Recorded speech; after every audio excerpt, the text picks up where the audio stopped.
To you. Welcome to the news on Africa's largest TV network.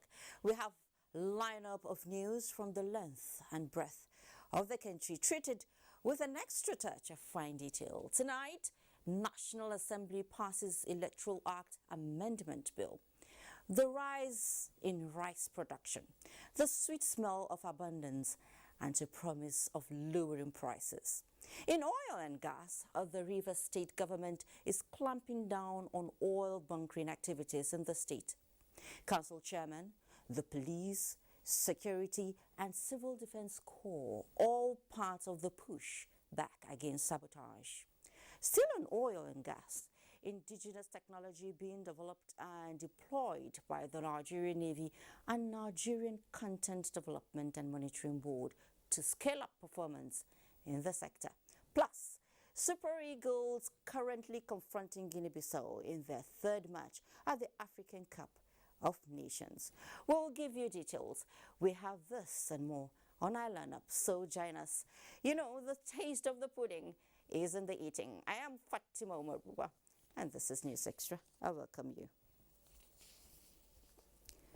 Sickle to the achievement recorded with the Anchor Boroughs initiative, the federal government has again demonstrated its emphasis on the repositioning of agriculture as the Federal Executive Council at its meeting this Wednesday gave approval for the provision of farm inputs and equipment worth billions of naira to boost the National Youth Farmers Scheme. State House correspondent Gideon Ufade reports. National Young Farmers Scheme is an initiative of the National Agricultural Land Development Authority to engage 1,000 youth in each of the 774 local government areas in agriculture. One of the memos presented and approved was for the provision of various agricultural inputs and farm equipment for the National Young Farmers Scheme. Food security of this country actually depends on when we take charge of our production, and the federal government is not just investing or promoting rice, it's promoting 23 other crops, and this is another example of how we are trying to penetrate down to encourage our farmers, our young people to own land. We give them land, we prepare the land for them, we also give them equipment, and fertilizers and other agri products to ensure that we have food security. 14 new projects were approved by the Council for the Ecological Office for Erosion, Flood Control and Road Improvement Works. These projects are divided across the 6 geographical zones. Minister of Transportation, Rotimi Amechi, got approval for the 4 memoranda he brought before the Federal Executive Council. The first one has to do with the clearing of equipment we bought for the Deep Blue project, which will enable us to site some of these projects in the coastal towns along the Nigerian coast. 2,785,856,131 naira. The federal government has approved a contract for the reconstruction of the narrow gauge track from Minna to Barrow. It would be recalled that the Vice President earlier this week inaugurated a committee to oversee and monitor the implementation of the Deep Blues project. Presented 2 memos. All of them are for road projects, which keys into the FCT administration and Mr. President's desire to prioritize infrastructure projects. The first one is the approval for the award of contract for the full scope development of the FCT Highway number 105. Highway number 105 is popularly known as the Kuje Road. That's the road that links Kuje satellite town with the interchange at Kiami. Second one is the road leading to one of the rail stations along the Abuja city rail system, and that is the station at Bazango. Bazango is a community within Buhari. The meeting was presided over by Vice President Yemi Osinbajo. In the State House, Jide Onifade, NTA News. Meanwhile, Vice President Yemi Osinbajo has commended traditional rulers, especially those of the northern part of the country, for their contributions in tackling insecurity and peace building in their respective domains. The Vice President gave the commendation while delivering the 2022 annual Sir Ahmadu Bello Memorial Leadership and Good Governance Lecture in Kano. State House correspondent Jide Onufade again has that. Standing solidly with the federal government in its fight against internal and external aggressions are the traditional rulers across the country. The northern parts of the country have been worst hit by the activities of bandits, kidnappers and terrorists. The 8th annual Sir Ahmadu Bello Memorial Leadership and Good Governance Lecture provides a platform to further underscore the role of the traditional institution in engendering peace and security in the country. The extensive influence within the existing northern traditional leadership is urgently needed today more than ever before. The soul of the North and of Nigeria, by extension, is being contested by some of the most evil and destructive forces in contemporary history. And there are modern examples of the overwhelming human carnage that can result if we do not put up tough collaborative resistance. Mr. President has on numerous occasions reiterated the view that our peace and security architecture must recognize that traditional institutions are our first line of defense against the forces of anarchy.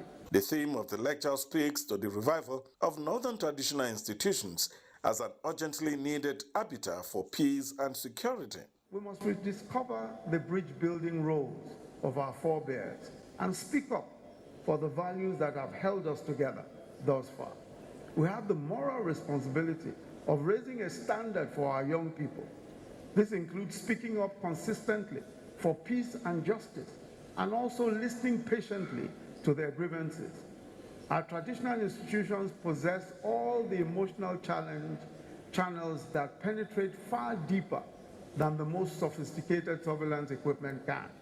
Guest Speaker Justice Sidi Bagay, Emir of Lafia, set the ball rolling by calling for total recognition of the traditional institution as key to good governance. We must look at the position that the traditional rulers occupy in our society today. Why did Saldona succeed in his administration? Simple. 2 words: justice and fairness.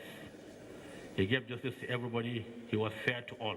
Plan properly as a community, as a government, and as a people. Engaging the institution in finding lasting solutions to the current trend of insecurity must be brought to the front burner of policy review. I think in order to revive this institution, we should also consider contemporary issues in our modern Nigeria. The Vice President, before departing Kano, paid condolence visits to the families of late Hassan Naif, late Bashir Tofa, and late Sheikh Ahmed. In Kano, Jide Onufade, NTA News. The National Assembly has reconsidered and passed the Electoral Act Amendment Bill 2010 as Senate approves direct, indirect or consensus for party primaries, while the House of Representatives rejected consensus. National Assembly correspondent Ignatius Nkwo reports that these variations between the two chambers will also require further legislative works before transmission to the President. On the 21st of December 2021, President Muhammadu Buhari informed the National Assembly of his reasons for withholding assent to the Electoral Act Amendment Bill 2010. 1 month after, the National Assembly has reconsidered and passed the bill, with the Senate leaving the mode for party primaries to the discretion of the party, which could either be direct, indirect, or consensus. Desirous of the need to address the observation by Mr. President Commander-in-Chief and make necessary amendments in accordance with Order 87C of Senate Standing Orders 2022 as amended. This is one of our major pillars and planks in our legislative agenda when we started in 2019. And the calls by our constituents and other stakeholders on the need for us to expedite action on addressing those observations made by Mr. President, and we have done that very, very patriotically. The House of Representatives, after an intense atmosphere rising from a closed-door session, adopted direct and indirect, but said no to consensus candidate. House resolves to commit Section 84, Subsection 2 of the Electoral Act Amendment Bill 2021 to the Committee of the Whole for reconsideration. Mr. Speaker, I rise to second the motion moved by the Chairman, House Committee on Business and Rules. What was considered and adopted by the House was only one clause, and that was clause 84(2), and that was a clause to do with direct and indirect primaries. Lawmaking is, there are two chambers. If there's any little disagreement, then there's going to be a conference, and the conference will resolve it.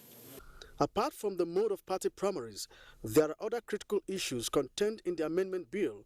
These include the provision of legal backing for card readers, giving the electoral umpire the discretion to decide whether to transmit election results electronically, and the review of campaign spendings.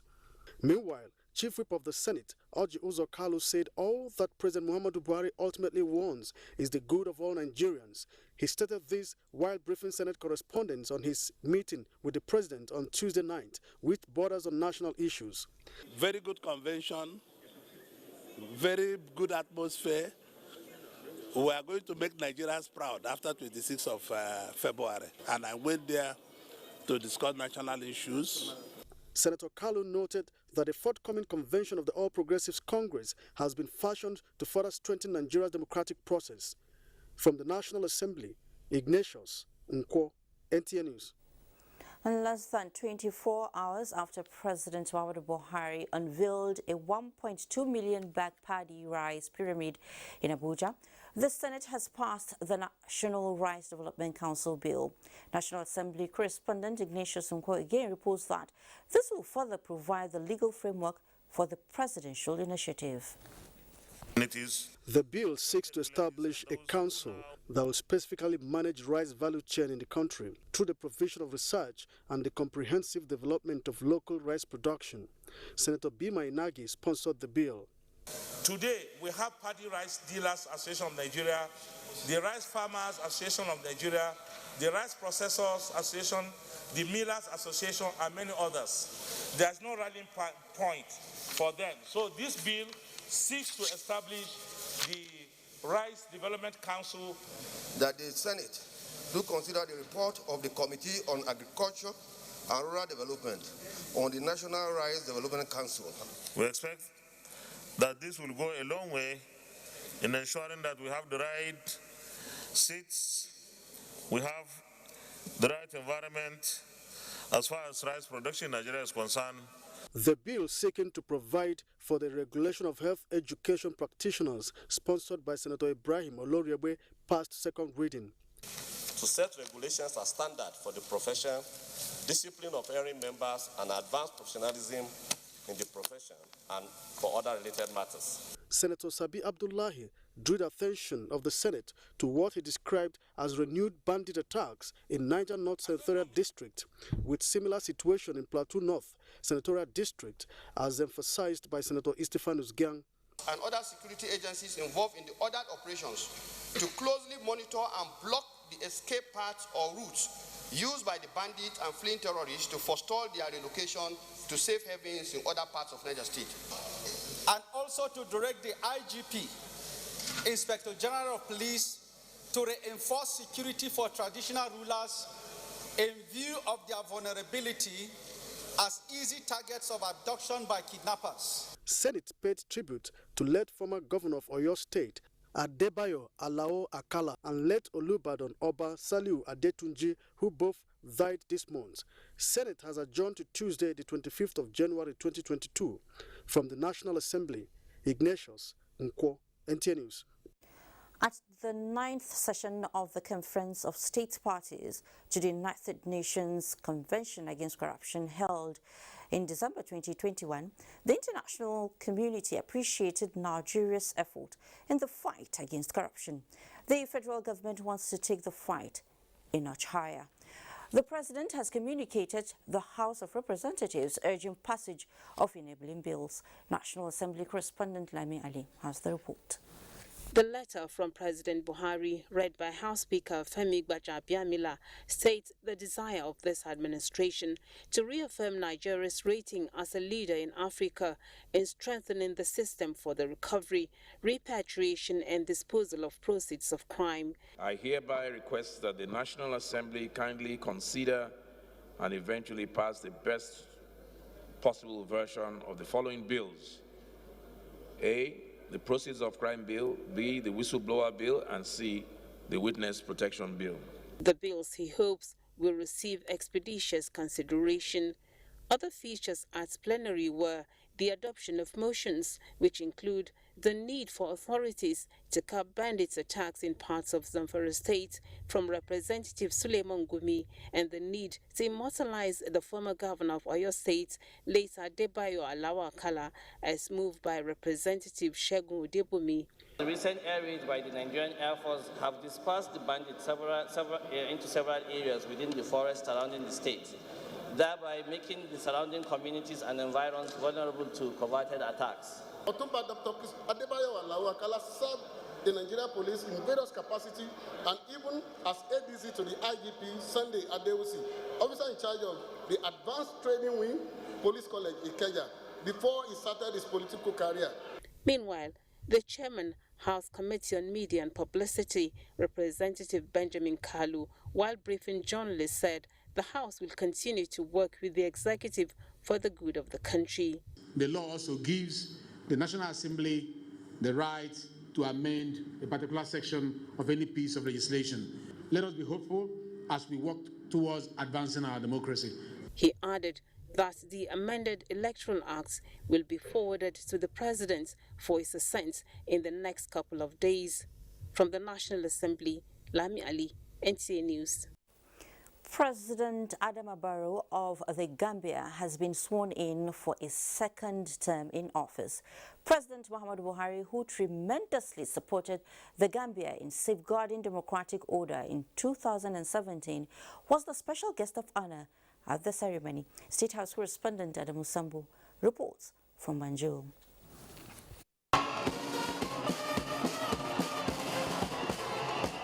President Adama Barrow's inauguration for his first term in office was held in the Gambian embassy in Dakar, Senegal. The then president, Yahya Jammeh, refused to step down despite losing the December 1, 2016 election, thereby deepening political crisis. President Muhammadu Buhari's Nigeria played a leading role in safeguarding democratic order as well as the restoration of normalcy in the country. The Gambian leader's re-election for a second term in office therefore provided another opportunity for him to be sworn in, this time in the heart of Banjul amidst pomp and pageantry.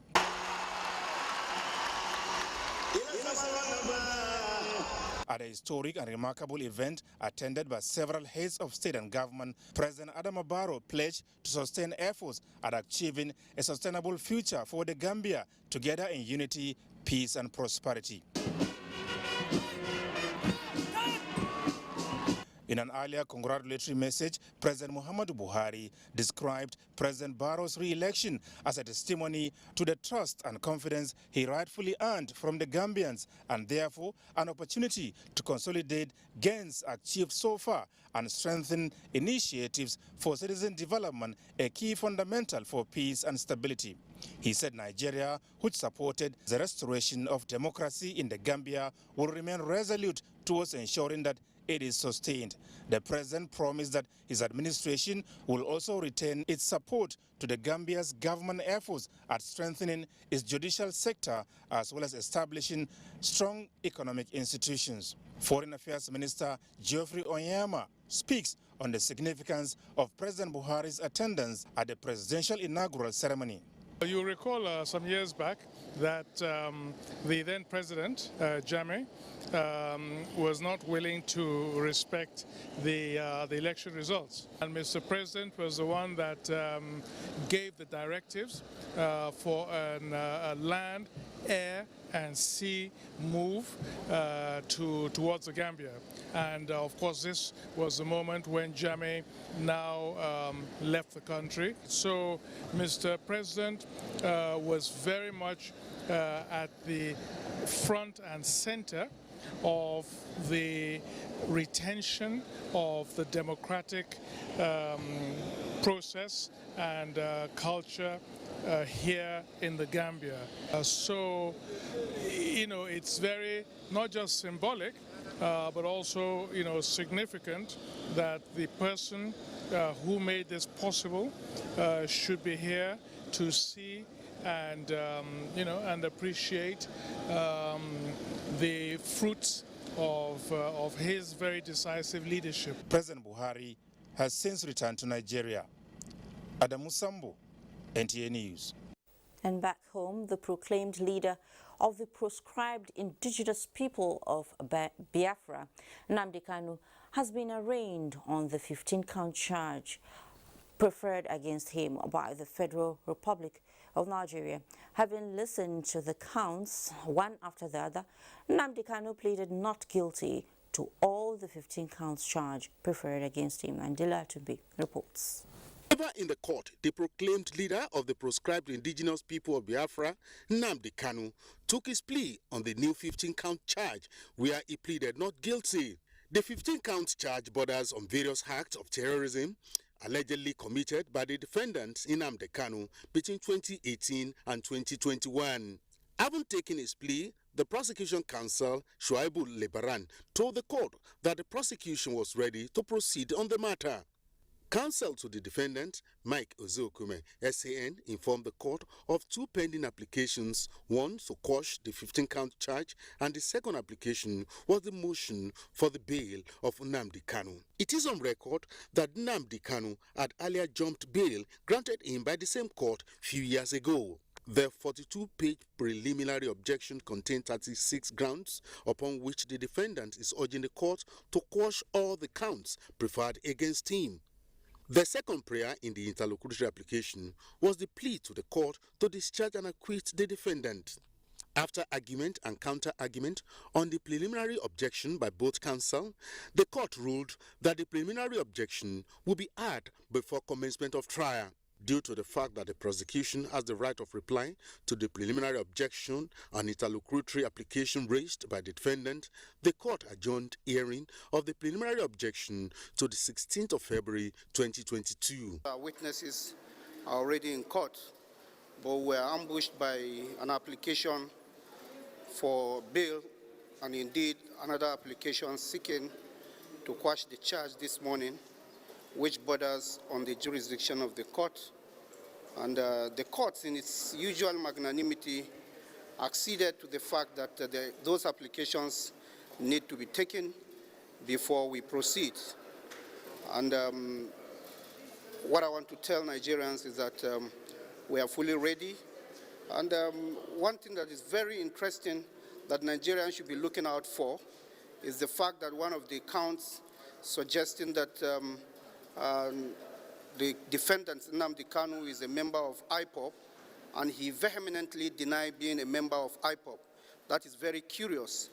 Is that there being no valid legal counts in the charge to defend, she should dismiss all of them and set free, that is discharge and acquit Mazi Nnamdi Kanu of any offenses. What the prosecution tried to do was to insist that because today was set down for hearing, that the trial must go on, notwithstanding the pendency of this application, which we had filed, and not also withstanding the pendency of a second application, a 26-page motion for bail. Counsel to Nnamdi Kanu expressed appreciation to the Department of State Service for an improved welfare of the defendant on the order of the court. Outside the premises of the court, for the second day running, a group called One Nigeria staged a peaceful rally advocating speedy trial and ensuring that justice is served in the matter.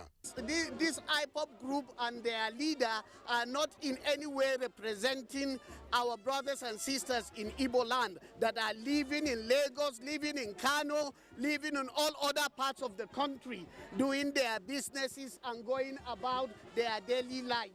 And also that of our brothers that are living in the southeast as well, that are kept at home against their own will. At the adjourned date, both parties will address the court on the preliminary objection by the defendant. In Abuja, Dele Atumbi, NTA News. Nigerian ambassador to the Kingdom of Morocco, Al-Bashir Ibrahim Saleh Al-Hussein, has presented his letter of credence to His Majesty King Mohammed VI at the Royal Palace in Rabat. The King requested the ambassador to extend his warmest regards to President Muhammadu Buhari and the entire people of Nigeria. He also assured Ambassador Al-Hussein of maximum support and cooperation during his tenure in Morocco, and to feel free to discharge his duties as Nigeria's special envoy in the country. King Mohammed VI gave assurances that relations between the Kingdom of Morocco and the Federal Republic of Nigeria will continue to grow stronger. Ambassador Al-Hussein assured the King that he would do everything possible to boost the existing good ties between the two countries. The All Progressives Congress Caretaker and Extraordinary Convention Planning Committee has considered and adopted the timetable and schedule of activities for the party's 26th February 2022 National Convention. Salihu Gwanara reports. The APC Caretaker Committee's 19th meeting schedule of activities approved indicates that the interim report of the National Reconciliation Committee is being expected on January 31, 2022, while sales of forms to all aspirants vying for national offices will commence on 14th February 2022. Accreditation of all statutory and elected delegates to the National Convention will hold on 24th and 25th February 2022. The meeting also adopted and approved that National Convention appeal to hear and resolve complaints arising from the National Convention will take place on February 28, 2022. In Abuja, Salihu Gwanara, NTA News. Thank you, Salihu. Let's now take some time out at this point. When News Extra returns, the conversation on Nigeria's rice revolution continues, and there is a state that is giving a good account of itself amidst the euphoria of the trending rice pyramid. We'll be right back. Good to have you back. The presidential unveiling of Arifan rice pyramids carries with it underlining significance beyond the ceremony. 15 West African countries were around to learn from Nigeria, even as experts speak on deepening the gains of the rice revolutions. Hamis Rogo has a situation report. Inspired by these pyramids. This pyramid may be a symbol of what Nigeria is doing differently to end rice importation and be self-sufficient in rice cultivation. But you know what? This is a micro representation of the capacity of the country to produce its rice. When you go to the rice fields, you may be amazed. You may have 1 million of this. And perpetually all the 20 states that can effectively produce rice in the country. You know what? West African countries, so 2 of them were here. And they are here to learn what Nigeria is doing differently to achieve its rice revolution. Obviously, they are going short of taking the head of our president to take it to their country so that he can do the magic he's doing here. We told them they don't need to do that. What they need to do is to sit with our organizers, with the Central Bank of Nigeria, with the RIPAN, with the local producers, and see what they have been doing differently. The truth is, Nigeria's rice revolution is doing one thing differently. It is spearheading a major paradigm shift on how Africa generally can wean itself from rice export dependency. All the 14 West African states that were at the unveiling of the rice pyramids in Abuja could not wait to go back home to interpret the Nigerian model as a way to get it right with their rice. Nigeria has a story, because all my mind was that if Nigeria gets it, Nigeria is the giant of Africa. If Nigeria gets it, the whole of Africa will get it. You won't get it all perfect, but at least Nigeria has demonstrated to the whole world that we have an African solution. So, I think the best we can do is we need to learn from Nigeria, we need to learn from Nigerian farmers, but the commitment that the government have also exposed, shown in Nigeria, we need to have a replica of that in our countries.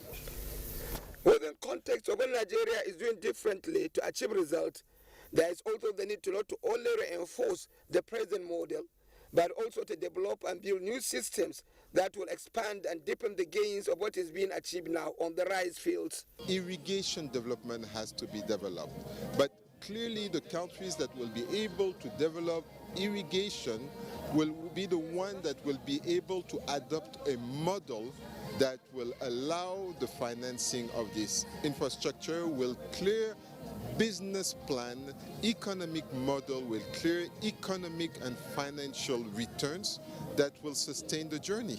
The good news coming from the presidency for now is that it is going to develop the rice value chains more, especially with the processing, marketing and export. There is the promise as well that there will be more involvement of large-scale producers to really scale up the Rice Revolution initiative in the country. In Abuja, Mohammed Hamis Rogo, NTA News. In the meantime, actors in Nigeria's Rice Revolution say the Rice Pyramid Initiative is a proof that locally produced rice now dominates rice markets in the country, and farmers now operate on quality inputs for good agronomy. This was part of submissions by guests on NTA's Good Morning Nigeria while discussing Rice Revolution in Nigeria. Oluseyi Adiapo has the details. Of course, what was displayed here was simply to re-emphasize that this rice is available. It's been so expansive that every aspect of that rice value chain has created enormous economic opportunities. And then, of course, along with it, of course, comes with the employment generation. Muhammad Ali Baba, SA to the President on Rice Farmers Association of Nigeria, there attributing the success in rice production to the visionary leadership of President Muhammadu Buhari, as Nigeria counts the enormous benefits of the initiative. For the Director of Operations, Rifan, achieving food security cannot be without its initial challenges, and land clearing has been at the center, especially in the southern part of the country. Hence the need for enhanced participation of relevant actors at the subnationals. That is why we are advocating for state governments to help clear lands for the people where it is difficult for the common man to do it. Similarly, we are telling the rich people, the big companies, that when you clear land and invest, the proceed is definitely coming back. We have subscribed to the Sustainable Rice Platform, SRP. The only way that you can produce your rice sustainably and in fact get it exported. Nigeria has already gotten into that forum. The guests unanimously agreed that intense advocacy will see many more Nigerians get involved in rice business value chain with assurance of returns on their investment. In Abuja, Oluseyi Adiagbo, NTA News.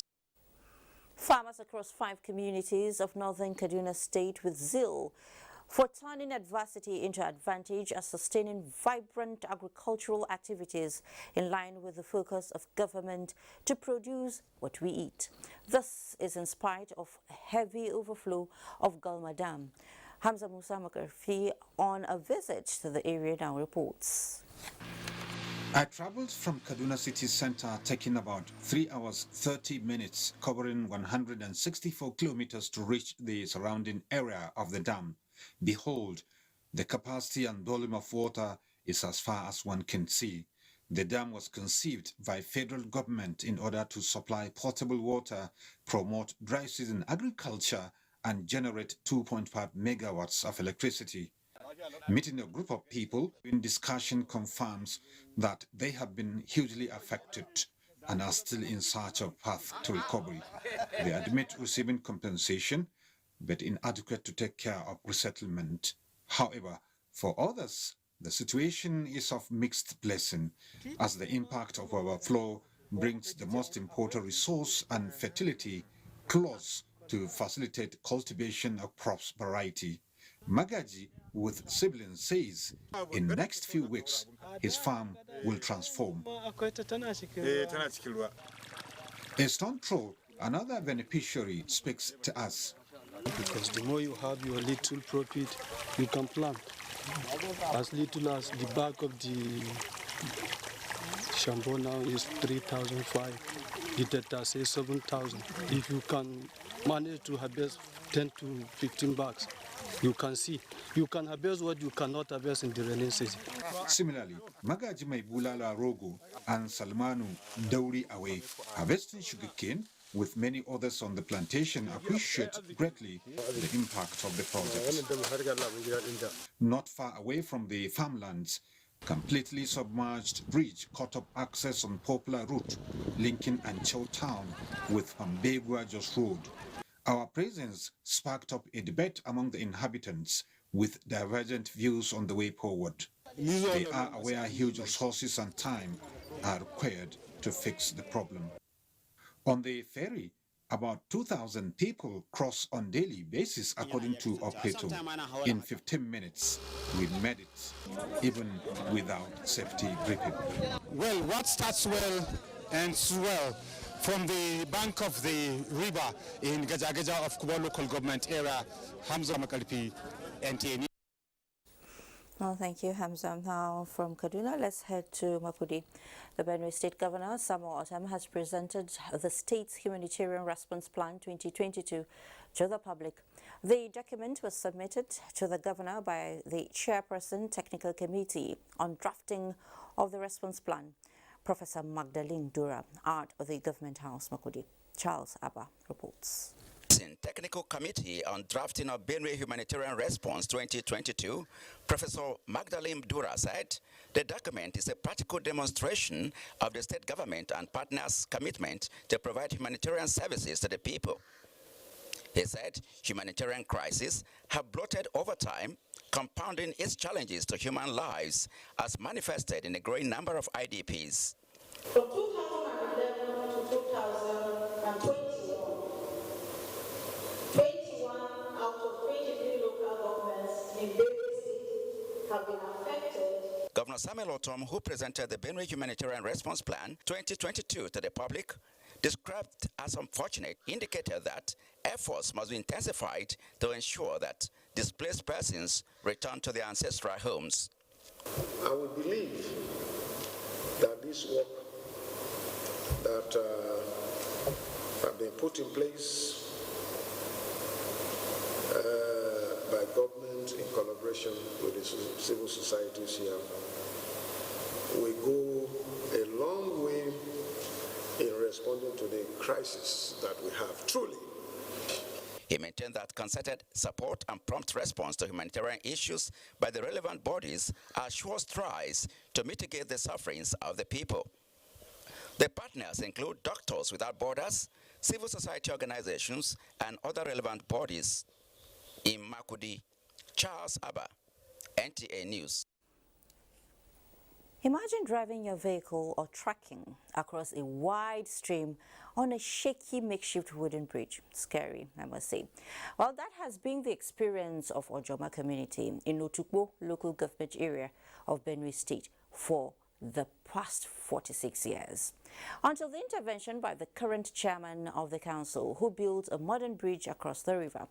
Godwin Alegu reports that members of the community are happy that they can now access healthcare services easily and in good time as well as transact business with the outside world, among other benefits from the project. Ojoma community in Alan Council Ward of Otukpo local government area of Benue State is situated 45 kilometers from Otukpo township. The people are peasant farmers who engage in the cultivation of food crops such as yam, cassava, rice, water yam and soya beans, but had to carry them by trekking or using bicycles. The people of the area had lived with this challenge of accessing the neighboring communities and moving their farm produce to such markets are made worse during rainy season. During such periods, no vehicular movements to and from the community due to lack of bridge across the stream, which becomes wide like a river. Reports had it that those who attempted crossing got their vehicles damaged or slipped off the wooden bridge into the stream on several occasions.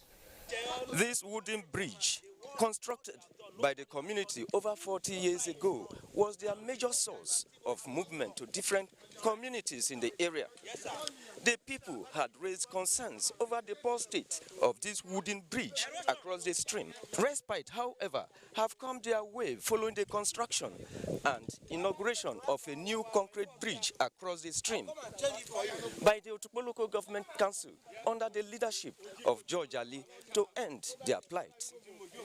Members of the community commended the chairman of Otukpo Local Government Council, George Ali, for constructing a concrete bridge across the stream, saying the project he has delivered will never be forgotten.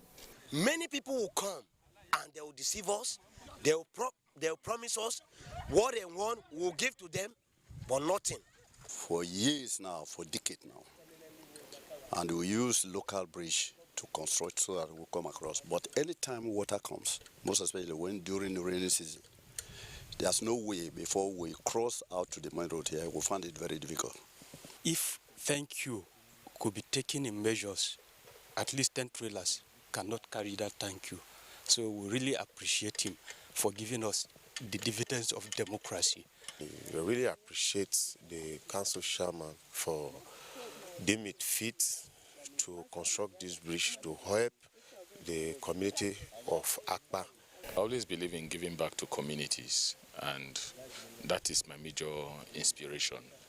And go to the rural area where people would have thought they have forgotten them, that nobody can do anything in that place. I move there and I do things that will touch them, things that will better their life. With the realization of this concrete bridge across the Ojoma stream, life in the community will no longer be the same again as they called on government to construct their road.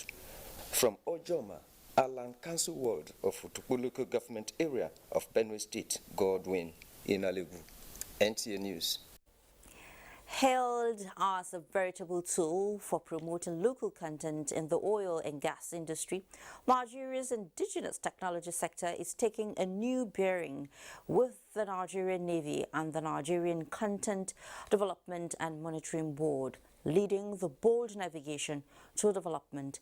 Defense correspondent Najat Tijani reports.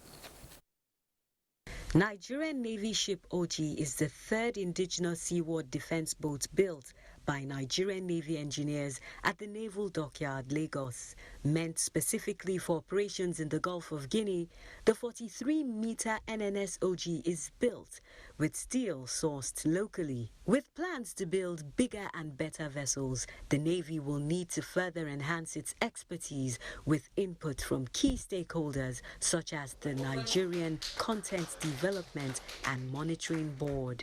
It is a meeting which has been planned for months, with the executive secretary of the board, himself an engineer, bringing a new slant to the combination of indigenous technology, the type which produced NNS OG, which is expected to make a huge impact on security.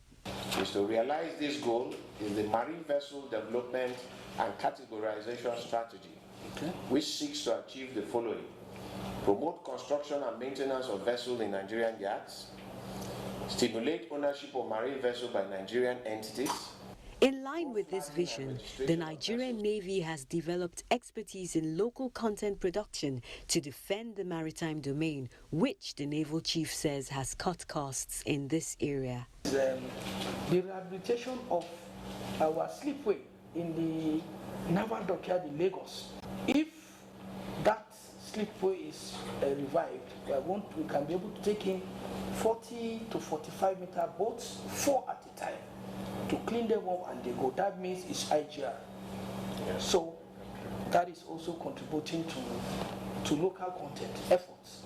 Leveraging local content production to boost internally generated revenue is only a small part of the bigger picture, which is expected to reposition Nigeria as a global leader in the maritime domain.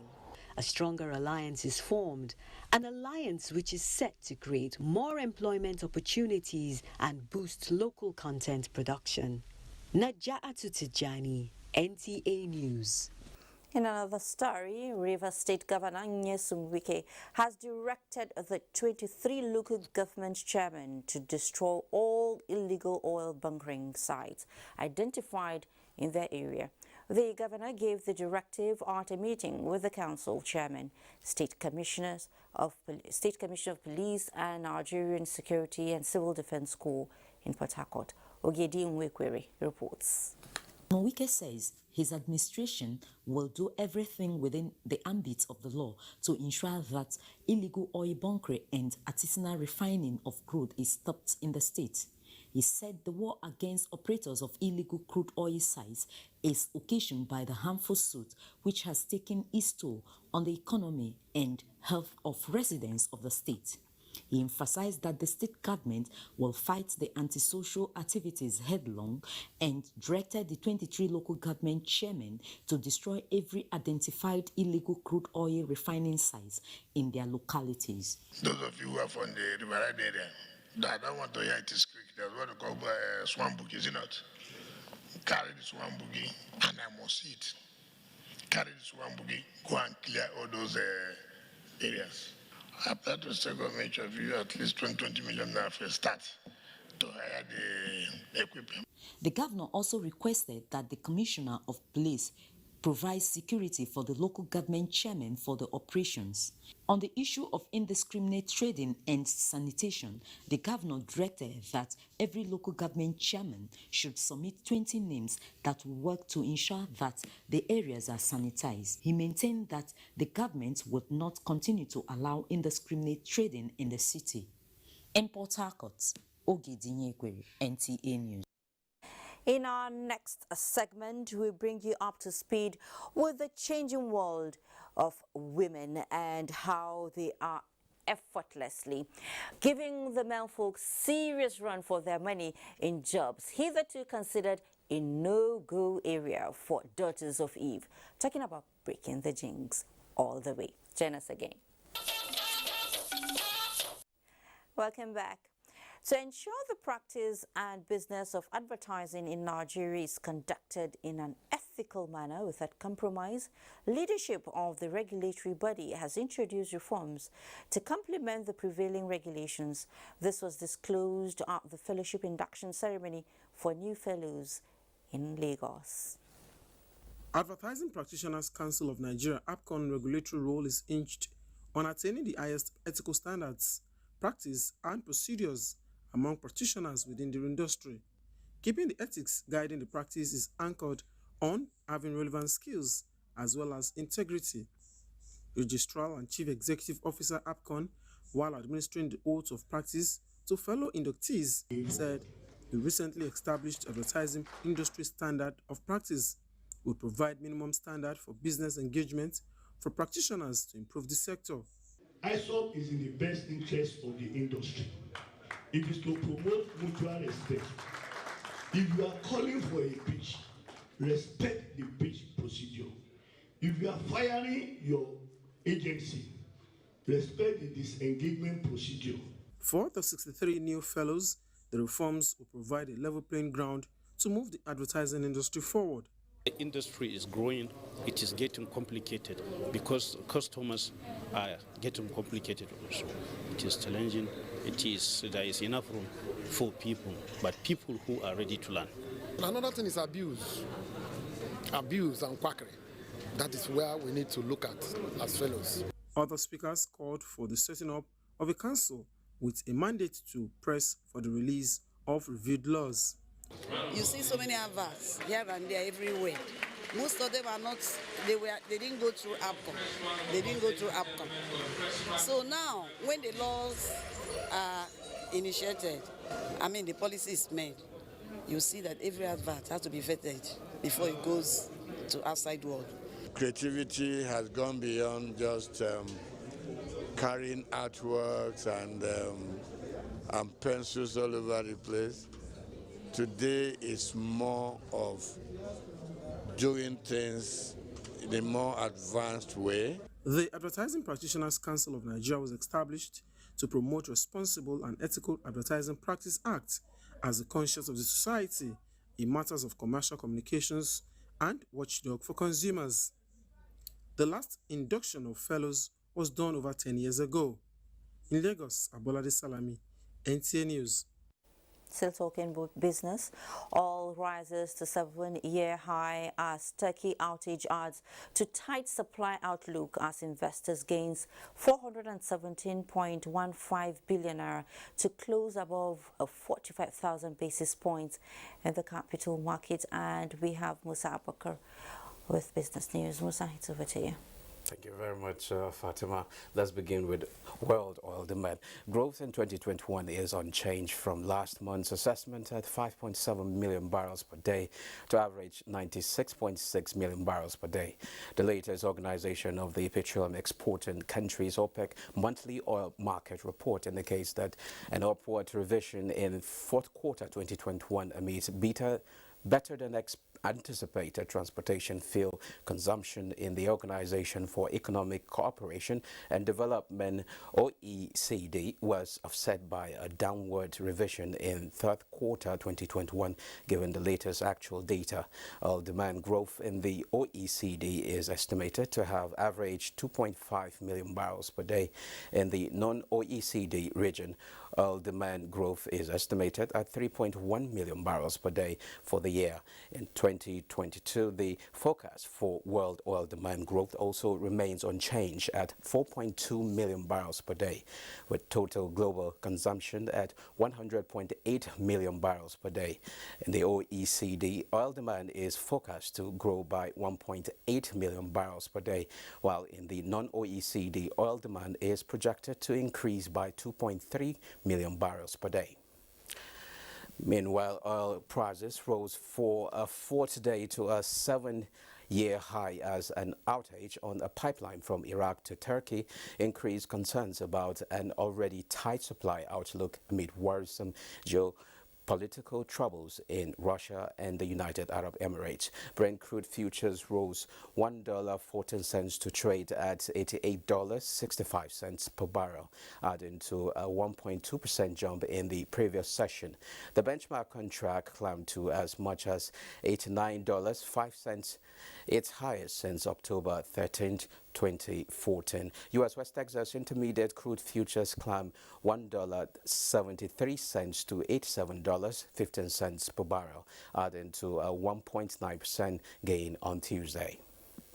Now to stocks, the bulls are still taking the lead on the Nigerian equities market as midweek trading ended in positive territory. The all-share index advanced by 1.73% to 45,430.14 from 44,655.89 recorded on Tuesday.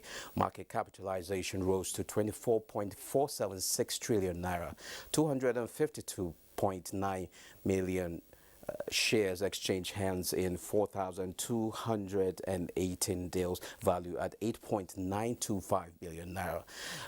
Guarantee Trust Holding Company PLC, Dangote Cement PLC and FBN Holding led in terms of volume of traded stocks.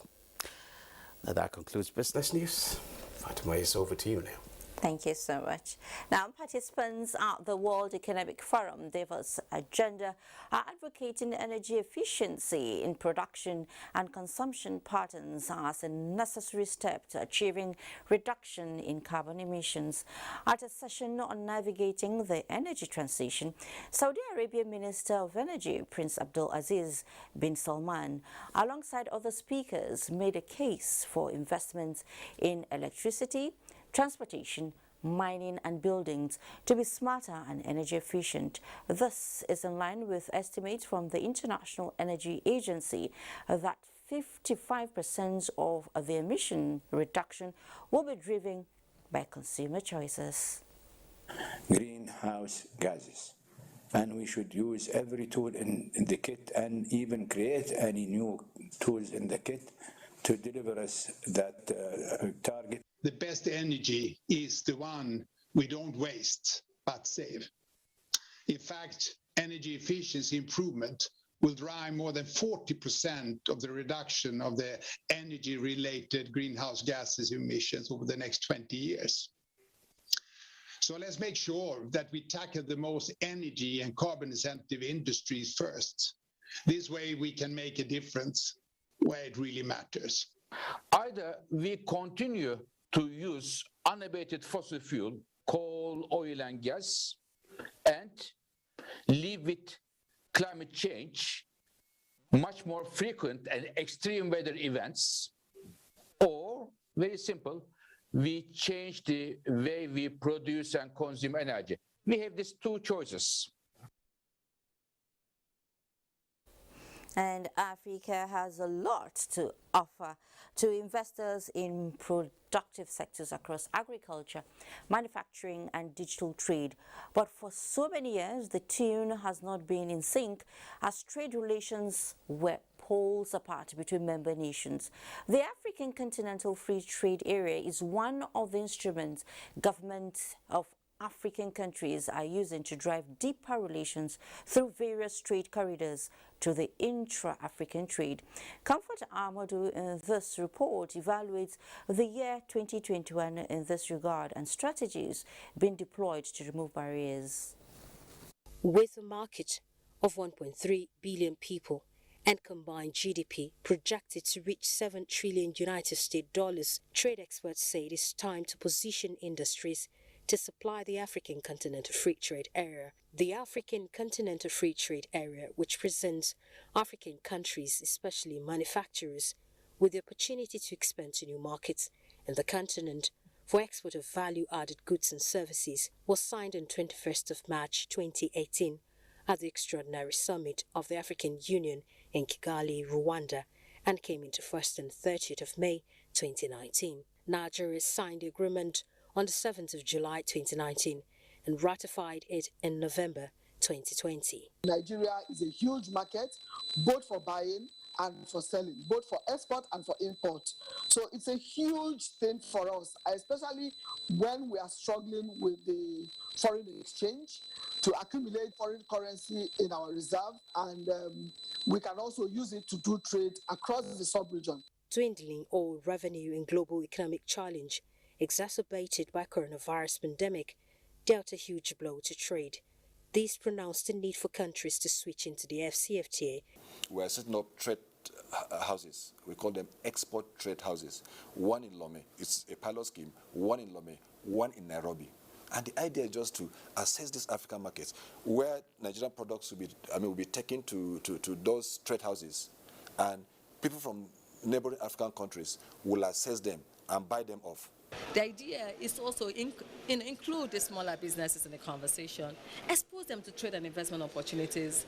Nothing says that KwaZulu-Natal and Abia State in Nigeria, for instance, can begin to exchange information, knowledge, ideas, technology, and begin to do business together all across borders, And with the opening of the African Continental Free Trade Area, you don't want to become a dumping ground. How don't you become a dumping ground? You must manufacture more, you must produce more, and then you must export. With the AfCFTA trade negotiations in its second phase, issues around the rules of origin, elimination of tariff and non-tariff barriers, free movement of goods and persons, as well as the need for a common trade currency, resonates as governments look to strengthen the trade pact. If we are able to trade amongst ourselves with one particular currency, we can then determine what profit margins are coming out of those trades and can go on to even support further entrepreneurs who have goals and visions to create businesses. We have to prepare not just to open up our economy, but we need to have a certain framework of financial support for SMEs, for startups. They also need to focus. That is very, very important. Without financial support for these companies to export, they cannot withstand the competition. Though no significant trade has been recorded in the last 1 year since the takeoff of the AfCFTA, the free trade area is expected to enhance investment in African markets particularly in productive sectors, manufacturing, job creation and digital trade, with Nigeria having a competitive advantage in the newly enlarged market. In Abuja, Comfort Amadou, NTA News. And reports just reaching us says President Muhammadu Buhari has arrived Kaduna on a 3-day official visit. State House correspondent Adam Musambu reports that the president flew in from Banjul, the Gambia, where he attended the inauguration ceremony of President Adama Barrow for a second term in office. He was received on arrival by Governor Nasir Ahmed El-Rufai and other top federal and state government officials.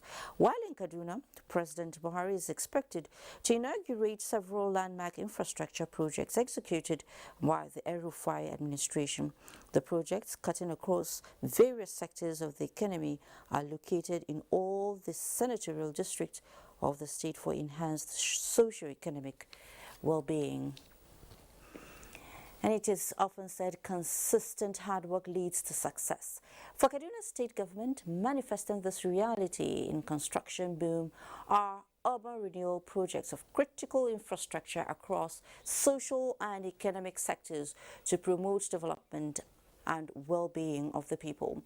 What's more, President Buhari is expected to visit the state on Thursday, which we have just read that he has arrived, and formally inaugurate the project in Kaduna Metropolis, Kafanchan and Zaria. Umar Ajingi reports that stakeholders are in high spirit to receive the president, and they've received him. For many reasons, government has since gone to work implementing what it calls robust initiatives under the urban renewal projects like this modern Cow Bridge. Let's go for a drive.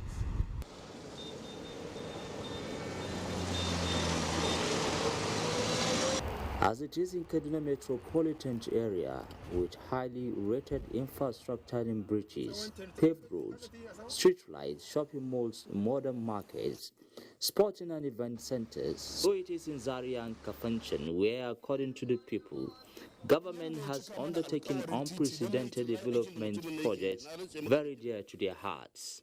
In Jama'ah local government in Ward A and B, we are saying thank you. We are very happy to see this kind of work. We thank you for our governor. We don't want this project to stop. Other gains of the projects include direct employment of hundreds of people and empowerment of local contractors to boost the economy. Most of these companies are Nigerian companies, and they are doing us proud. Ronches, Spectrum, Farm Truck, these are all Nigerian companies, and they are doing very, very well. They are doing as well as the expatriate companies. So we are also developing our capacity. And there has been a lot of change here, really. And I think people will be happy for him to come here and see what has been done here also. Edify is trying and do some development here. And the Buhari is coming to commission the place. He's highly welcome. As President Buhari visits, he is not only going to come face to face with the people, but he is going to witness changes in a state he's very familiar with for a long time. Marajingi, NTA. Did you know that it is exactly 100 years ago that the first aircraft landed at the Malam Aminu Kano International Airport, Kano, in 1922? Coincidentally, as the airport commiserates a century of service to global humanity, it is today adorned with infrastructural sophistication that puts it at par with its peers around the world. Yahanatsu Hassan in Kano guides us across a beauty to behold that is befitting description of one of the oldest airports in Nigeria. That was the first landing of aircraft at the Malam Aminu Kano International Airport in the year 1922, prior to commencement of operations in 1936, when it served as an important fuel stop for airlines flying long-haulage services between Europe and Africa. The airport has since then witnessed transformation by different governments. The diversification mantra of the present administration, which focuses on economic development, sets aside billions of naira for rebuilding new wings in some selected international airports across the country to attract more airlines. we have every facility that can encourage other airlines to come.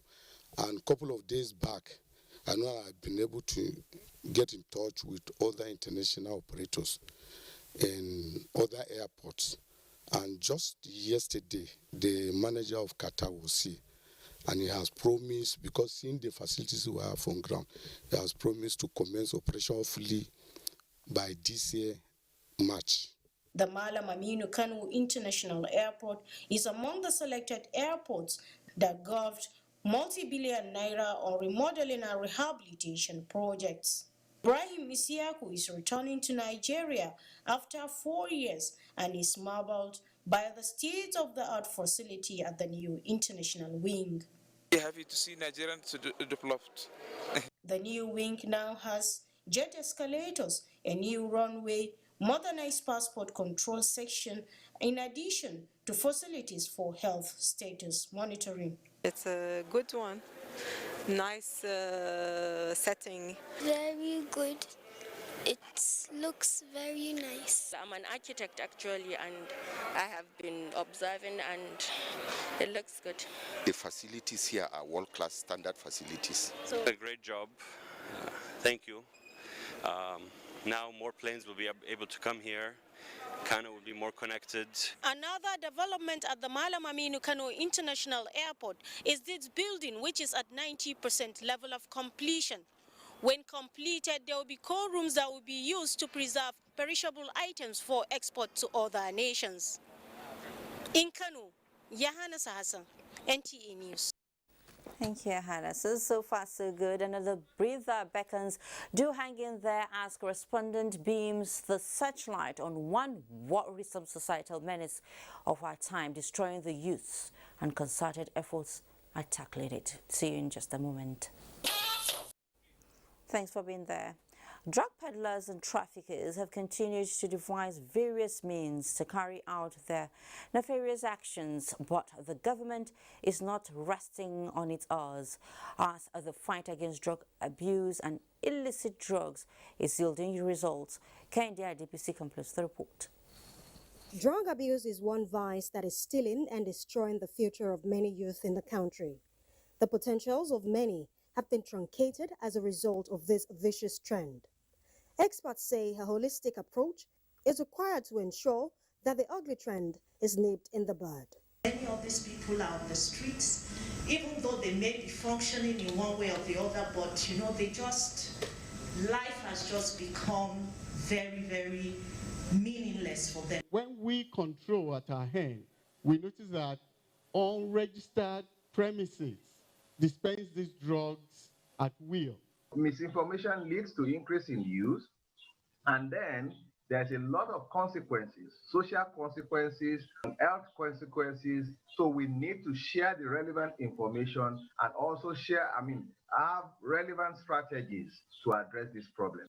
Agencies in their collaborative efforts are sounding a note of warning to drug traffickers, saying no stone will be left unturned in ridding the nation of such menace. Using more proactive measures to make sure that we target incoming passengers and know who we should actually waste time on.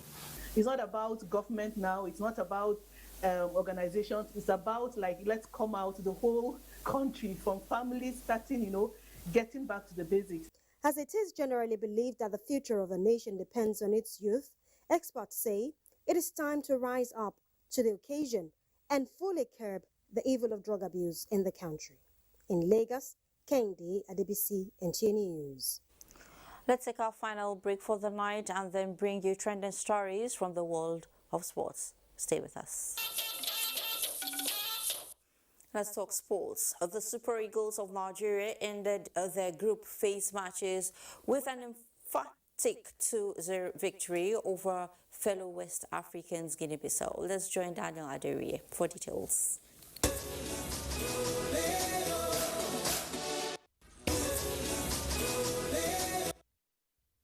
And President Muhammadu Buhari has congratulated President Muhammadu Buhari commends and congratulates the Super Eagles of Nigeria for keeping hope alive in the ongoing Africa Cup of Nations in Cameroon by winning all their group matches and advancing to the second round of the tournament in grand style. The president urges the team to maintain and even surpass the terrific form that made them leaders in the group stage, as Nigeria hopefully looks forward to a total of 7 emphatic wins in this competition. President Buhari trusts that the positive reputation of good sportsmanship and the traveling fans, sports writers and football team have demonstrated in Cameroon will continue to learn the importance of sports, particularly football, as an enabler of development, peace, tolerance, friendship and cooperation. Let's still talk sports as the ongoing African Cup of Nations nears the knockout stage. The road to the FIFA World Cup Qatar 2022 will enter its business end on Saturday with the play of draw in Douala. Daniel Adere again has that. Nigeria will look to take another stride towards the 10 teams remaining in the African qualifiers for the FIFA World Cup Qatar 2022 have a date with destiny on Saturday, January 22 at the Crystal Hotel Douala, Cameroon, where the World Cup playoff draws will take place. 5 highest ranked teams in Pot 1 will face the 5 lowest ranked teams in Pot 2. Pot 1 has the Teranga Lions of Senegal, the Atlas Lions of Morocco, the Carthage Eagles of Tunisia, the Desert Foxes of Algeria, and the Super Eagles of Nigeria. Pot 2 has the Pharaohs of Egypt, the Indomitable Lions of Cameroon, the Black Stars of Ghana, the Eagles of Mali, and the Leopards of the Democratic Republic of Congo. The NTA will give you all the exciting angles as the draws unfold. That came from absolutely nowhere! Gets the rub of the green. And again. President Muhammadu Buhari joins leaders and members of the All Progressives Congress APC in condoling with family of the coordinator of Buhari campaign organization Alhaji Aladi Pasali, whose passing has left the party in deep grief. President Buhari prays that the Almighty God will grant him a peaceful rest and comfort his family.